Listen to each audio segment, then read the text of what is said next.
Welcome to an episode of a series we have titled Wellness During COVID. I'm your host, Lonnie Ridgeway, and I represent VOA Alaska as the Coalition Director.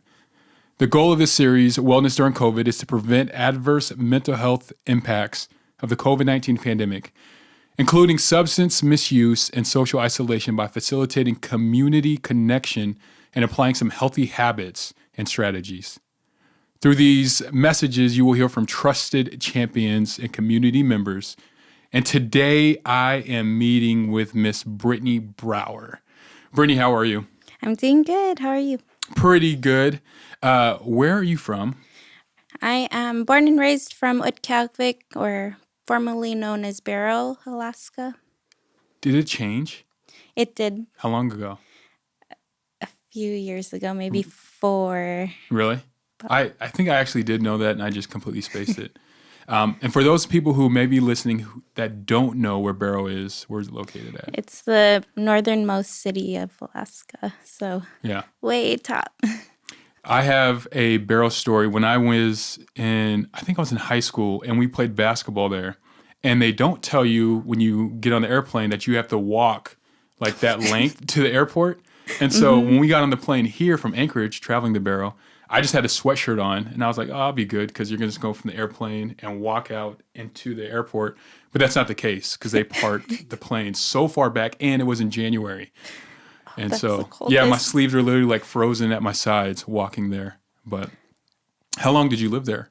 I've lived there 17 years of my life, and then I moved here to Anchorage in 2006 to do higher education. Yeah. Which one do you prefer, Barrow or Anchorage?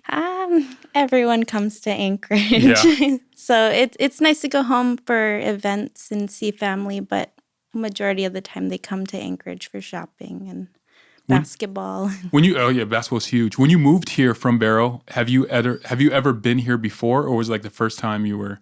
Oh, I've been here before, just not, we've never lived anywhere outside of Barrow. Gotcha. Was it like a culture shock?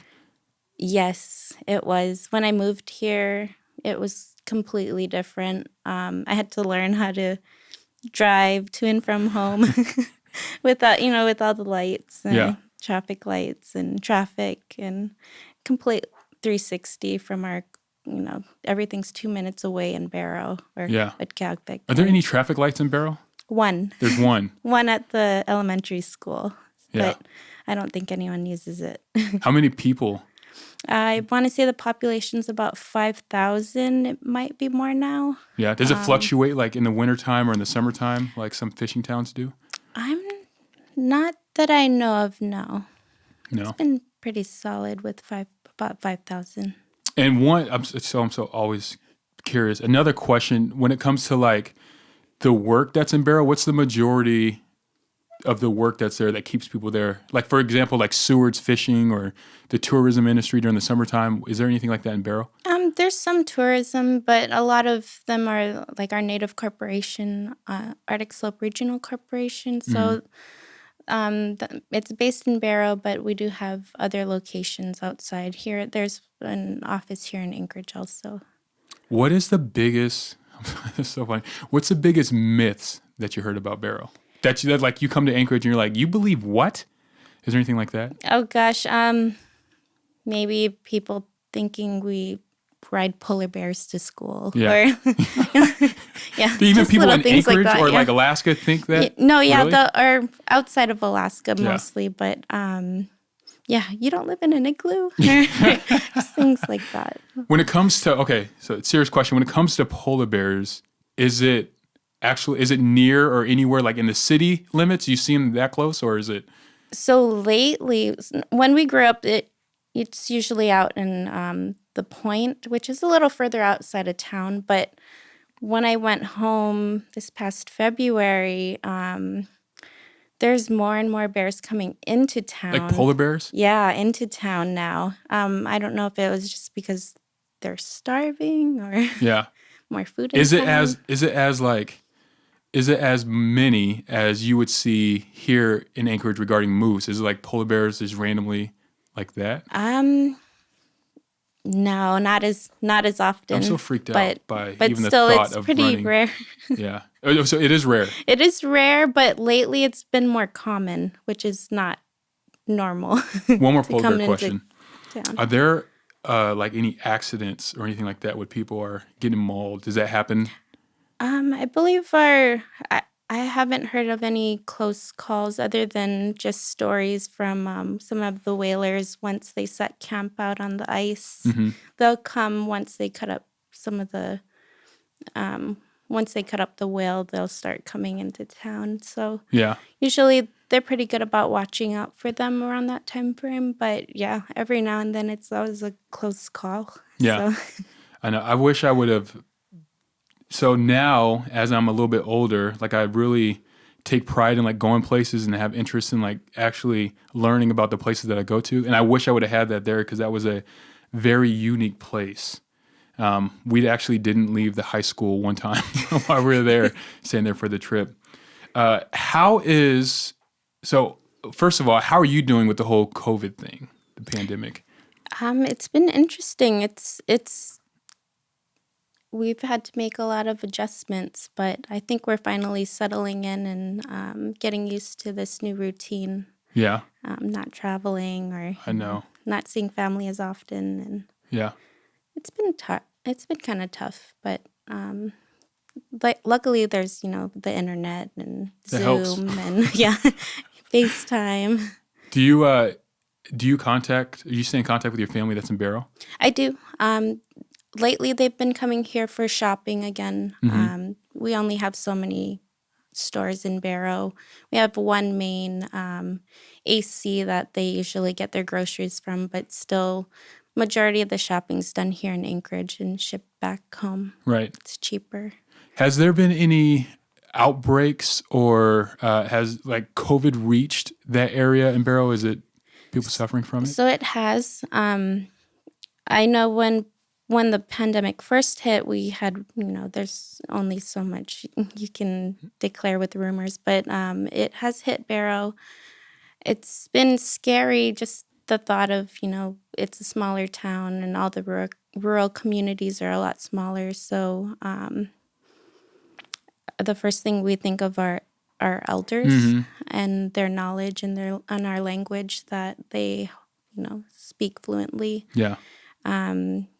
That's the only thing that came to mind first once we heard that there were cases in our communities. Is there anything that they're doing to maybe protect, like setting up boundaries for the elders or for those that might be more prone to getting sick? I know lately we've been, I think most of the elders will stay home and, other family members will shop for them Mm-hmm. or take care of them. Yeah. So that there's less of an exposure for them.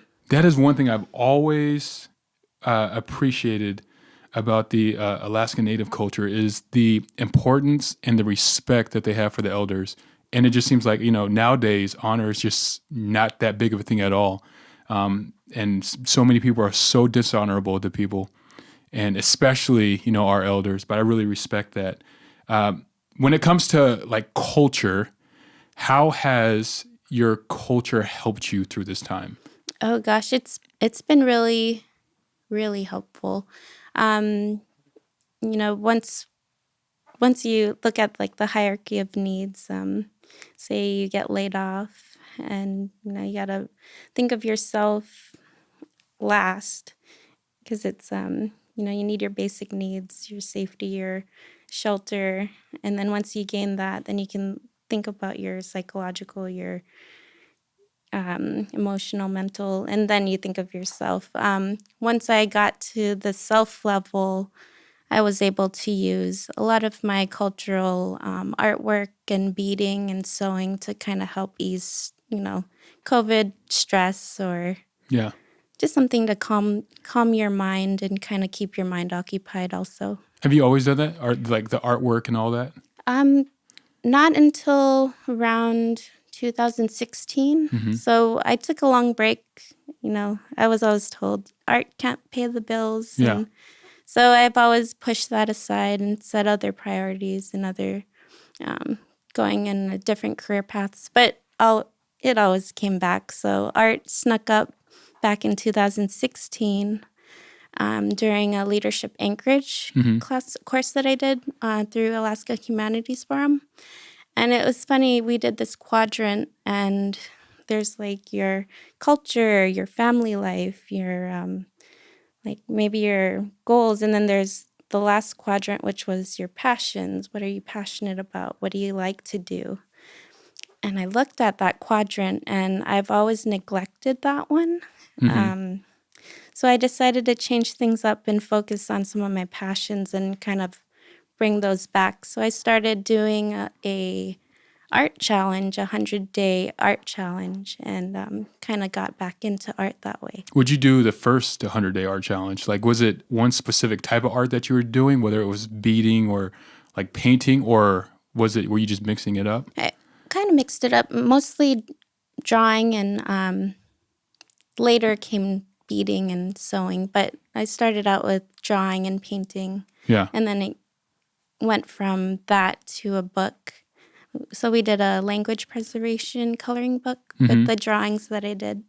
And then after that, just this year, we started doing some virtual pop-ups. Right. So we've been able to do more jewelry and native art sales that way. Did your book get published? It did. Because I follow you on Instagram, and I thought I saw that you went to a library and it was there. Yeah, so it was funny. My daughter and I were looking for Christmas presents at Barnes yesterday, and I found the book that I was looking for. And then Kyrie goes, "Mom, look." She saw my designs on the coloring book. I didn't see it, so she pulled it out and she showed me. And so she was so excited to just see it in person there at a store that we usually browse through all the time. Right. Yeah, that's a super flex right there. It's pretty surreal. How long ago did you get that book going, and did you get it produced? So I started back in 2017. I had already finished the 100-day challenge for drawings, and it was about February 2017 at Rondae. I had an artist table. That was the first time I've ever sold any art, or known as a native artist. And I talked about this idea with the customers that came by and stopped by to get to know who I was. And then I shared with them my ideas for a language preservation coloring book and what they thought about it. So from there, I ended up doing another leadership through UAF at the NALA program, so Northern Alaska Indigenous Leadership Academy. And so I made it a point to make that as my small project to give back to the community. Yeah. So I started that April, and I met with Todd Communications to kind of get the publishing figured out. And my native corporation, Arctic Slope Regional Corporation, had they were kind enough to help sponsor my book and get it published sooner, which ended up coming out that same year was October 2017, I believe. So it came out within a few months of just having it an idea to taking initial steps to make it a final product. That's super cool. Yeah, it was really awesome just to see the whole process behind scenes, and I'll bring Kyrie to kind of like show her what's going on and keep her in the loop too. So, do you take your work to different like art shows? I do. Two of the main shows that most Alaska Native artists do are the Rondae, Charlotte Jensen Native Art Market, and then also the Alaska Federation of Natives Artist Tables in October. So I was able to get it in time for the AFN Artist Table, which is really great. That is great. So since COVID's going on, I haven't heard anything. Have they canceled Rondae, or are they kind of like just rearranging it so it's a little bit safer? Do you know what they're doing? They ended up doing a virtual, which wasn't the same. We the face-to-face and having the table. I feel like it was not as successful. I ended up not participating this year just due to COVID and just busy with other projects on hand. Are they going to do anything because I know they usually do everything in the spring, like in February, March. Are they planning to do anything in the spring here? I've been trying to pay attention to that to see if they're still going to do Rondae or not. Yeah. At the rate that COVID is. Just, I know, I can't. I'm getting so over it. Me too. Like, oh, man. So over it. Yeah. Tired of wearing the masks. I'm tired of the social distancing. I find myself getting like more irritated. I'm a social person, so I like communicating and talking and hanging out with people. And so, you have a daughter, right? I do. How's she done with this whole process? Honestly, I think she loves it. Really? Just not having to go to school. She's pretty social, so I'm surprised she's, not asking about friends but she does see them on Zoom. If about 4 out of the 5 days of the week. Yeah. I think she's fine with it. What are some things that you guys do in your house to like pass by the time and to kind of keep everybody's minds going and not, because I think we all like face not wanting to sit there on our phones and on our screens because even though it's addicting, but I think we all know that's like, it's bad for us, even though we might not know the exact research. But what's something that you guys do in your home? Oh, this summer, I call it Inupiat class. So I kind of just teach Kyrie and my nieces once they're in town. We went foraging a whole bunch this summer. Wait, what's foraging?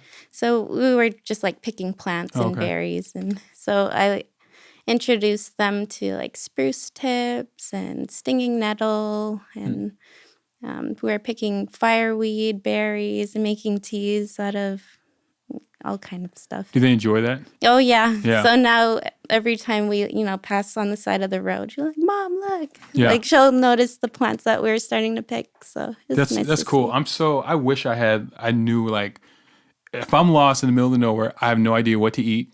I have no idea like where to go and look for the food and stuff. And I wish I was better at that or would know how to do that. I'm not even a good camper. Like I'm the worst person to go camping with. And, do you guys do outdoor stuff during the wintertime? We've been sledding. Yeah. That's about it. We've done that a couple of times. Where do you go? We've gone to Rogers Park Elementary, I think. Where else? We usually go to Kincaid or we haven't attempted the Service High School hill yet. Yeah. Last time we did that, it was really icy. I went to a place in the middle of like, it was an Ocean View neighborhood. It's random. It's just, it's right in the middle of a neighborhood, but it was pure ice. I went down it like twice and I was like, okay, no, I need to wisen up because I could have easily broke some bones. Do you guys snowboard or ski at all? I used to. I had an injury, so I haven't in a few years, but maybe within the next few years I'll get back into it. Yeah. Do you like the cold weather or?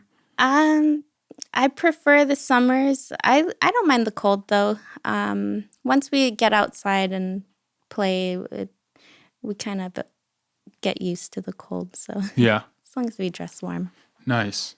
What so somebody like myself who is looking to learn more about like just the Alaska Native culture and learn more about the art, where would I go? What would I look? Where can I find your book at? Yeah, so currently I have it listed on my website. It's www.kivliq.com, Kibliq. I try to list all the physical locations that I know of from quarterly reports from Todd Communications, but it's anywhere from Palmer at the ox or the musk ox farm. From Palmer. We've got it at UAF, in Fairbanks in a few locations. I want to say Seward. I want to say maybe one store in Homer and a few other locations around Alaska. Yeah. I believe in Utqiagvik also. Okay. And what's the title of it? It's called the Inupiat Coloring Book. Inupiat Coloring Book. Names of mammals. Okay. Sweet. That's exciting that you did that. I have like like when you are in your zone, you think like, man, if I could do something, I would do this and change spot. I want to be a writer. Like, and I know I like write poetry and stuff like that, but I always like fantasize about me being some famous author. Like that's my thing. And there's some authors that I read. I'm like, man, that would be the life right there. You just sit there and you just write and you record and you get your information out there and you write books. So I'm really jealous that you went through and actually produced your book. Go to Todd Communications. Yeah, no, that's very cool. So what's the name of the company that helped you do that? What was it again? So Todd Communications, they're located off of, I believe it's 12th and maybe Eagle Street. Okay, Todd Communications. I'll look them up. Okay, can you teach me a word or a phrase that is a general phrase that I can use, or at least attempt to use, when I'm just with people? Sure. So you pick it. Alapa is like, Alapa, it's cold out. Like it's really cold. Say it one more time. Alapa. Elapa. That's it? Uh-huh. Am I saying it correctly? Alapa. Elapa. Mm-hmm. Elapa. He's like, oh man, it's too cold out here. Like it's cold. Elapa. Cold. Okay. I'll try to get that done. Elapa. Elapa. All right. Well, Brittany, I appreciate it. Thanks for coming and hanging out and just sharing a little bit about your story and your culture. And yeah, I hope that you find many more things. Is there another art show or a virtual art show that you're going to be involved with coming up at all? So we have one coming up with Josh Uswak. He's known under JQA Designs. So he has a virtual pop-up.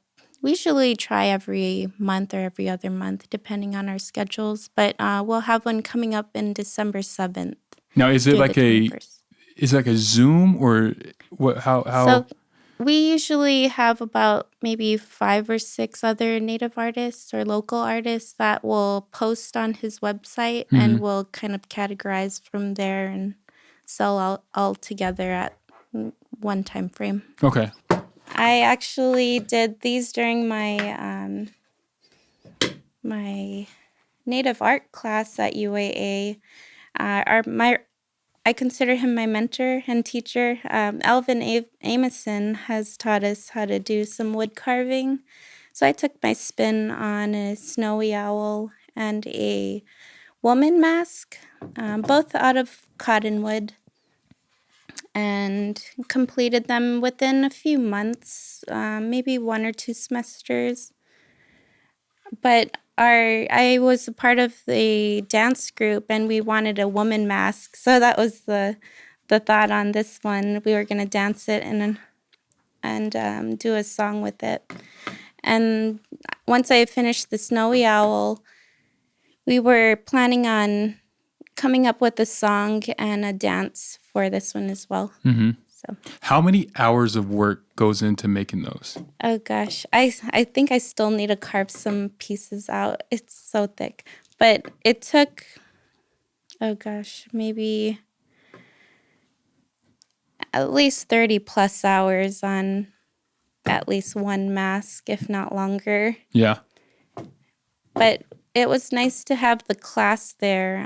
We would dedicate about 3 hours twice a week. Yeah.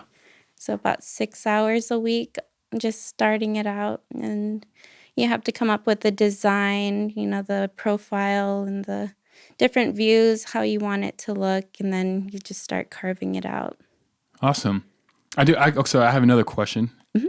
And I see like the tattoos that some women have of like those, sometimes they'll be like right here. Oh yeah. And do you have some on your knuckles? I do. Yeah. Is there a meaning behind it, or does it?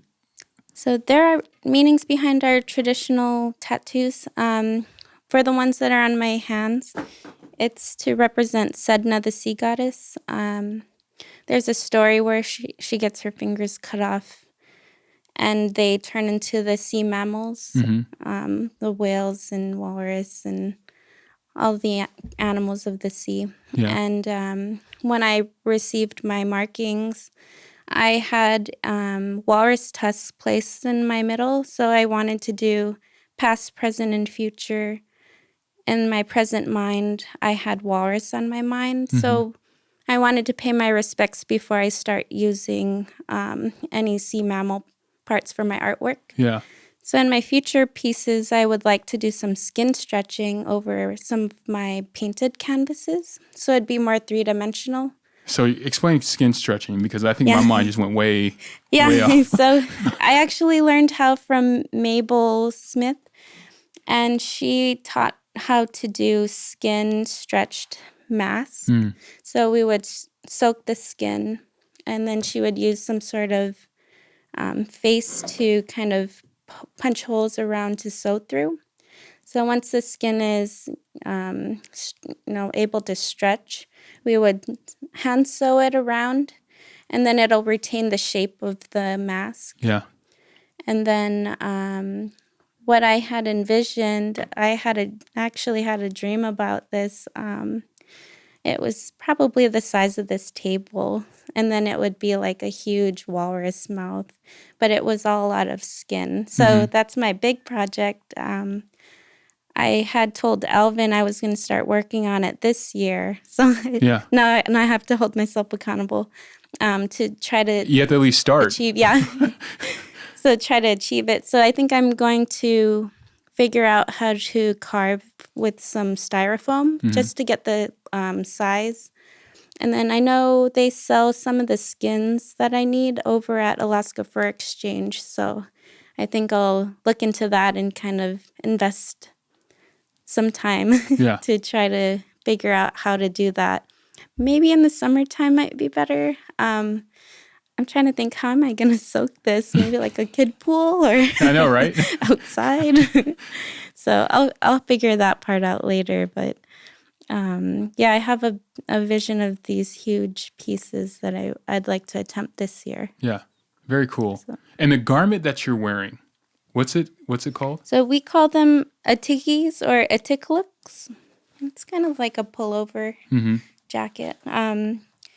I like the ones with the skirts, just to feel a little more feminine. But my parents sew them, or my dad makes the patterns and my mom will sew them. I'm still learning. Usually the hood is like the hardest part to put together. So I ended up stopping at the hood. You have to have a really good pattern for that. Yeah. So Very cool. Do you have anything else? I do. I have my parka. Oh, yeah. Our family seamstress is my Aunt Maggie Amawak. So we were able to use a full fur. So this is I believe it's Russian blue fox. We were able to get one fur to make 2 parkas with the fur. So my daughter and I have matching parkas. Yeah. She was able to stretch the skin enough to make 2. So I lucked out. Yeah, you did. They ended up gifting me a parka for Christmas last year. So I was really thankful. But she does a lot of the really beautiful kupuks. We call them kupuks. Mostly like the geometric trims or like the trims on parka or regalia. So if you really pay attention to them, you can tell where somebody's from based off of the colors and Really? and design. So I believe it was my Aunt Marilyn. She was, I think she was saying that Josh or one of her boys had left town for work and they recognized the kupuk design and they're like, "Oh, you're from Barrow." Very cool. So yeah, so I think I'll be doing another project down the road, interviewing some seamstresses, and then I'll be doing a presentation on traditional Inuit clothing. Yeah. How long does it take to make something like that? My aunt's pretty quick. How do I get an order in? Yeah, but I do know a lady that does make. So her name's Britt'Nee, and she usually sells around the same table as I do around for Rondae time frame. So she and I will sit together, but she makes beautiful parkas. Yeah. And I know a few other seamstresses that do make parkas also. This might be an ignorant question, but when if someone who is not Alaska Native is wearing Alaska Native clothing or cultural clothing, is it considered okay? Is it like a slap in the face? Is it like what? As long as you're supporting the artist, I think it's okay. Okay. I'm not offended, at least. I'm more like, oh, Yeah. wow. I just don't so, see many other people wearing clothing. So proud. Like, yeah, I'm definitely going to get one now. All right. No, that makes us really happy. Yeah. So. Very cool. Okay. Well, thanks, Brittany, once again. Thank you so much. Yeah, absolutely. I enjoyed learning about the art, your culture, and just how you're coping with COVID. I appreciate it. Thank you for having me.